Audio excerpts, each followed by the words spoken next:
This week, we are giving you the chance to shape our coverage. We're going to be in Bradford all week, taking an in-depth look at the city. Yeah, this morning we're looking at business, and Nina is there in our pop-up newsroom. She's in the shopping centre, Broadway. Good morning. Oh, she's doing the weather.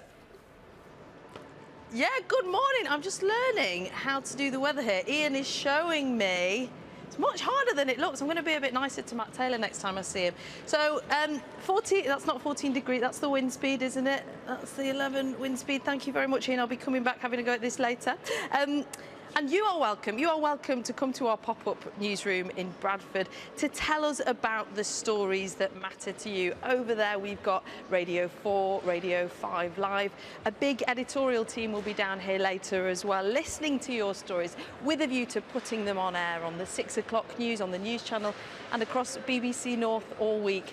Why are we doing it? Well, what we've been hearing from audiences is that you feel a little bit frustrated that sometimes the big decisions about what stories go on air are made far away in Manchester or London, and you want the opportunity to tell the stories that matter, sometimes with a bit more of a positive perspective, and that's why we've come to Bradford, as David Silito explains.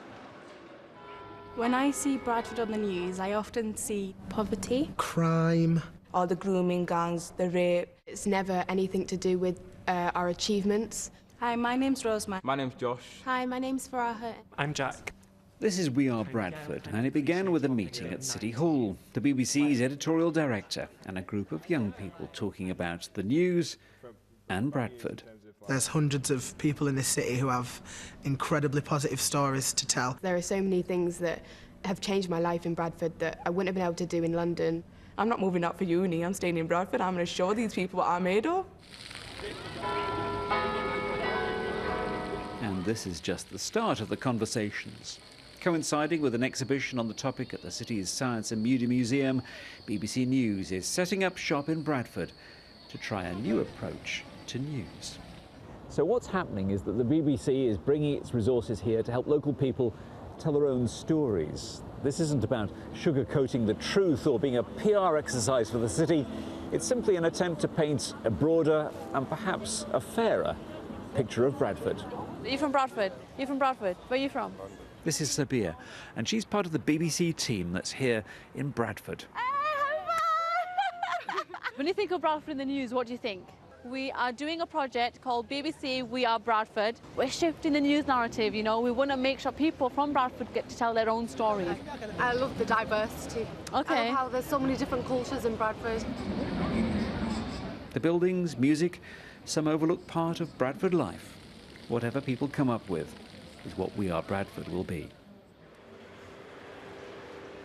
And you know what? Barclays Bank have done some research, and what they've come up with is the fact that Bradford, they say, is the best city in Britain to open a business. Why? Well, business rates are low, it's a reasonable place to live when it comes to expenses, and they have the highest percentage of business success rates. These guys should know all about it. All four of them have set up different businesses in Bradford. Good morning, and we'll start with you, Hannah. What is it about Bradford, do you think, that's made your business a success? The fact that we're the only chocolate shop that plays a major part in it. We're a part of history, being in the historic building of the Wool Exchange. We have local footfall and the other areas in Bradford, like the Alhambra for the theatre and things like that. And it's cost effective. It is generally cheap to live in Bradford. Ravi, you set up a digital printing company here.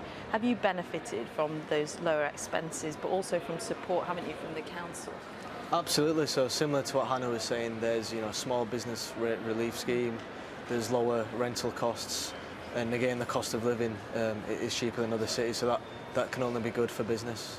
Some challenges though, people, I mean you moved your business from Leeds. Some people might say, why not keep it in a bigger city where there are other businesses around it? Yeah, I mean it was initially in Leeds because I was studying at Leeds Uni and brought it back to Bradford where I live. I think there's definitely more to be done, especially the retail spaces. Where we are now is really busy, but there could be improvements for the dead spaces in the city centre. Jack, you run a community cafe. Lots of young entrepreneurs go in there. 30% of people in Bradford are under 20, so there's a booming young population. What needs to happen to get unemployment down here? Because although there is all this industry and all this technology, unemployment is 10% higher than the national average. What would you like to see happen? I think people need to be supported more in launching their own businesses, being self-employed. I think Bradford has a lot of really like amazing creative people, and yeah, I think it's just about like supporting people to do more creative work, like improving the creative economy, and that's something that we are trying to do more at Bread and Roses with our like co-working space, which supports freelance people and gives them like a nice environment to work in and stuff like that. And Lisa, you've set up your own business recently. Yeah, It's that's right. tattoos for people who are recovering from mastectomies. Yes. The future looking bright at the moment? Yeah, absolutely. We're the only mastectomy tattoo clinic in Yorkshire that we know of, and it's a bit of a specialist service that's not readily available for survivors. So to say that we've only been open a month, the feedback we've had so far has been amazing. And what's been really interesting, talking to you all this morning and being out and about in Bradford yesterday, is that sense of community and how much everybody wants to help each other out. Very quickly, does it frustrate you? Do you feel there are some negative perceptions of Bradford out there? definitely. Yeah, definitely. And that's something that we want to challenge this week. So we are Bradford, hashtag BBC We Are Bradford, for our newsroom here, and we want to hear your stories. We want to share them across the BBC from now until Friday. Can't wait to hear from you.